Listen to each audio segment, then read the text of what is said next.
அருளாலும் இந்த அற்புதமான திருத்தலத்தாலும் இந்த புஷ்பம் எப்படி மக்களுக்கு சென்று சேர்கிறதோ அப்படி இந்த புஷ்பம் போல மலர்கள் போல மக்களினுடைய வாழ்க்கை மலர்ச்சியாக சந்தோஷமாக நறுமணம் நிறைந்ததாக இந்த நல்ல நேரத்தில் மாறவே எல்லாம் வல்ல இறைவன் அதற்கு அருள் புரிய வேண்டும். இந்த மக்களின் இந்த பல்நாளில் 5 கடத்தனை யானை முகத்தனை எண்ணின் இளமுறை போலும் ஈற்றனை நந்தி வகந்தனை ஞான கொழுந்தினை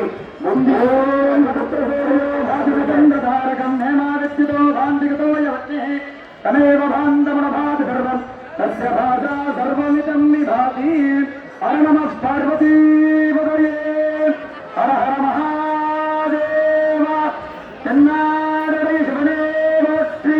தென்னாட்டவர்க்கும் இறைவா போற்றி காவாய் கணஹத்திரனே போற்றி